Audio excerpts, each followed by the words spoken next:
Mira, para hablar, hoy a la mañana nos afectaba mucho uno que decía que en el último año los medicamentos habían aumentado un 85%, lo cual sabemos que complica muchísimo, principalmente a las personas jubiladas, ¿no? A las personas mayores principalmente, que por lo general requieren mayor cantidad de medicamentos crónicos, ¿no? O sea, constantes. Pero bueno, para hablar un poco de todo lo que tiene que ver con economía en nuestro país, ya estamos en comunicación con nuestro columnista económico Alejandro Otero. Hola, Ale, ¿cómo andás? ¿Qué tal, Gaby? Buen día, ¿cómo estás? Buen día. Bien, preocupada por lo general. Cuando vamos a hablar de economía, viste que yo me preocupo. Me, Y, me preocupo, más en estos tiempos, viste que uno, si no está al tanto de las cosas, parece que, o si no trata de entenderlas, la verdad es que se pone más complicado. y sí, conviene siempre entender de economía porque tiene una incidencia determinante en la vida de cada uno de nosotros, ¿verdad, Gaby? ¿Verdad, Fede? Es Ujú. cierto. Mirá lo que vos estabas diciendo recién, comentabas el tema del precio de los medicamentos, que ha tenido, al igual que los alimentos, un incremento muy por encima del promedio de la inflación, siendo que la inflación es tremendamente alta, ¿no? A esta altura, año contra año, es decir, para todo el periodo, si uno toma, digamos, por decir así, la primavera, el inicio de la primavera del año pasado, en relación a ahora, estamos en el orden del 55% de inflación, y muchos medicamentos, como bien vos decías, de consumo extendido, sobre todo para las personas de cierta edad, han tenido un aumento que está Ujú. un 50 o más por encima de eso, es decir, hay medicamentos que han subido más del 70%. Y lo que es más grave aún, y es la consecuencia de ese incremento por encima del promedio, es que el consumo cae. ¿Esto Ujú. qué quiere decir? Que las personas que antes consumían esos medicamentos, jubilados que antes consumían esos medicamentos, nuestros abuelos que antes consumían esos medicamentos, nuestros padres que antes consumían esos medicamentos, ahora sanaron, ahora se curaron y entonces no tienen que consumirlos. No, No, no, para significa que nada. no pueden comprarlos, ¿eh? Y entonces las consecuencias no es solo un dibujo de pizarrón, subió el consumo, bajó el consumo, creció la inflación, no creció la inflación, el promedio, como si hablásemos de matemática. No, es el deterioro de la salud, el sufrimiento del cuerpo. Entonces, la economía conviene, como decías Gaby, como decías Fede, que la entendamos, que comprendamos, porque no son juego de numeritos. Es algo que afecta nuestra vida cotidiana en cuestiones elementales y sensibles como por ejemplo la salud, ¿verdad?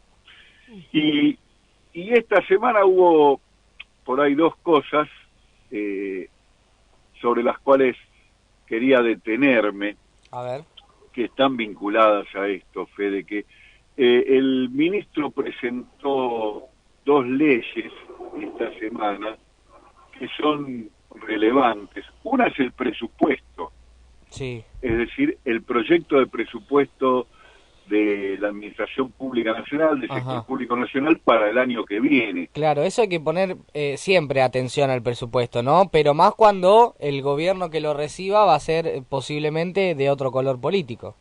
Exactamente, en estos años, en los años donde hay elecciones y casi con seguridad cambio de gobierno, el presupuesto es una cuestión absolutamente sensible, siempre relevante, por algo en la jerga se le llama la ley de leyes, el presupuesto es una ley, Ujú. lo presenta el Ejecutivo, está obligado a hacerlo antes del 30 de septiembre de cada año, cumplió el gobierno con esto y empieza entonces el trámite parlamentario para tenerlo aprobado y sancionado antes del 31 de diciembre para que pueda regir a partir de enero del año próximo. Y lo que sanciona el Congreso es una ley. Es decir, que ahora empieza el trámite parlamentario y este año, como decís, es especialmente relevante porque está presentando un proyecto de presupuesto un gobierno que se va.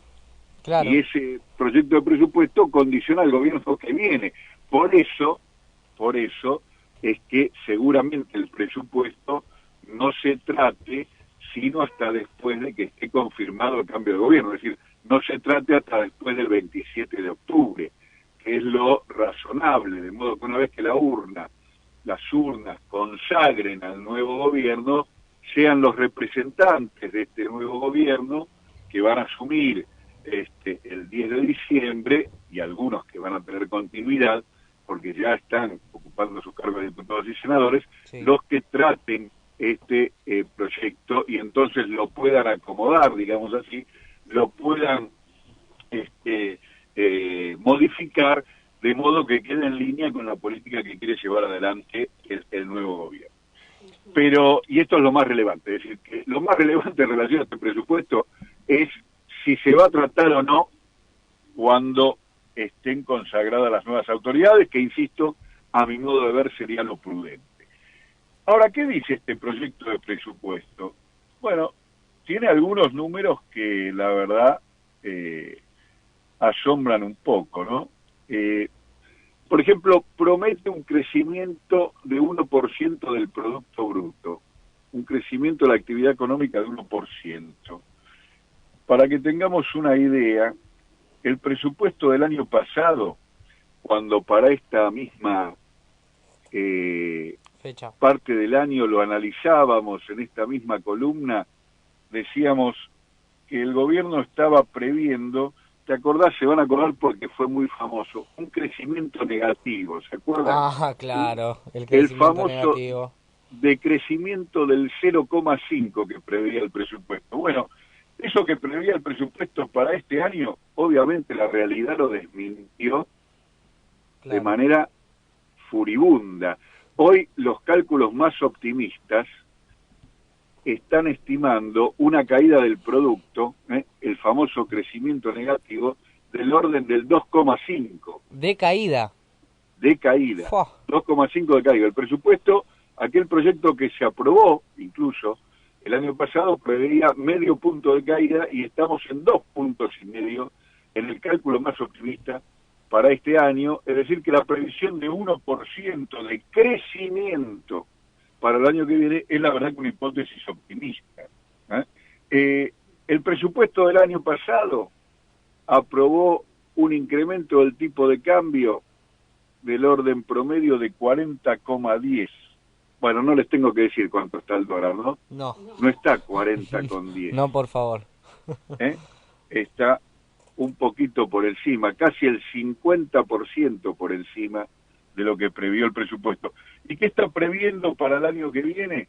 67, con un tope del 75. Es decir, que se estima que va a llegar al 75, pero en promedio el tipo de cambio va a rondar el 67.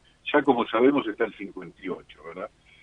Y el índice de inflación, de lo que estábamos hablando hace unos minutos atrás, ¿te acordás cuánto era, Fede, lo que preveía el presupuesto que se aprobó para este año?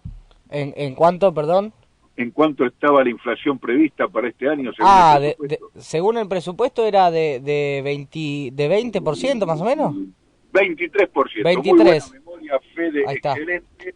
Y como decíamos antes, está en el orden del 55, es decir, bastante más del doble de lo que preveía. Sí. Y para el año que viene prevé con un optimismo enorme, 34% este presupuesto. Entonces, la verdad, parece razonable que con estos números las autoridades entrantes, el nuevo gobierno, revise un poco las cuentas y lo alinee en función de sus expectativas y objetivos, porque el presupuesto es un arma muy poderosa, un arma muy, muy poderosa. Puede favorecer el empleo o lo contrario. Los presupuestos de este gobierno fueron y son, este que está presentando, presupuestos de ajuste, es decir, presupuestos que contraen el empleo, que contraen el consumo, que contraen el gasto global de la actividad y por ende que tienden a deprimir la actividad económica. La idea, claro, de este gobierno, lo que ha machacado como un sonsonete, es que reduciendo el gasto público se iba a eliminar la inflación. Bueno, 4 años de este gobierno no hacen más que poner en evidencia que la reducción del gasto público no solo no ha reducido la inflación, sino que ha agravado el problema. De modo que el gobierno que viene, que es un gobierno que se está comprometiendo con el empleo, con la producción, con el crecimiento de la economía, va a tener que revisar las cuentas y poner el presupuesto, que insisto, es un arma muy poderosa porque así como puede favorecer el desempleo, puede hacer lo contrario, así como puede ir por el ajuste, puede favorecer el crecimiento, entonces tiene que estar en línea con la política del próximo gobierno. Es un tema relevante para seguir con atención en los próximos meses y ver de qué modo se alinea con la política del próximo gobierno. Y el otro proyecto de ley que fue importante, que lo presentó ayer el ministro, es el que tiene que ver con el famoso reperfilamiento de la deuda. Ahí está, ahí queríamos ir. El reperfilamiento de la deuda, que tiene un punto que es muy importante porque el proceso de renegociación de la deuda ya empezó, ¿verdad? Ajá. Para que tengamos una idea de qué estamos hablando, la Argentina hoy, grosso modo, está endeudada en dólares en el entorno de 180.000 millones de dólares, ¿no? Una parte de esa importante, unos 65.000, son millones de dólares emitidos en bonos bajo ley extranjera, los famosos títulos que se emiten bajo leyes del Estado de Nueva York y no bajo leyes argentinas. Otros 30 y pico mil de millones de dólares son emitidos bajo leyes argentinas, otros bonos. Después tenemos unos 60.000 millones de dólares que son frente al Fondo Monetario, los acuerdos con el fondo. Estos acuerdos están discutidos que el gobierno tiene manos libres para hacer y lo pasa por el Congreso. El Congreso autoriza el endeudamiento, pero después los términos del endeudamiento lo autoriza el Ejecutivo. Y ahora, digamos, quieren que lo valide el Congreso. Y después hay otras decenas de miles emitidos en distintos títulos menores. Entonces, lo que tiene de interesante esta ley, que es un punto que se comparte, y yo supongo que eso tiene que ser producto de la conversación con la oposición, es que el reperfilamiento, la renegociación de los títulos en dólares emitidos bajo legislación argentina puedan ser renegociados de modo que un acuerdo mayoritario de los tenedores de ese título obligue a la minoría, tal como sucede con los títulos emitidos bajo ley extranjera. ¿Qué quiero decir con esto? Las emisiones de títulos, cuando se renegocian, hay dos posibilidades. O que la mayoría, digamos, más de 2/3, acuerde los términos de la renegociación, que suelen implicar cierta quita, cierta variación en la tasa de interés y en los plazos de pago, y entonces ese acuerdo que acepta una mayoría, pero no la totalidad, obliga a la totalidad. ¿Se entiende? Ese es un escenario. El otro escenario es que el acuerdo con la mayoría no obliga a la totalidad.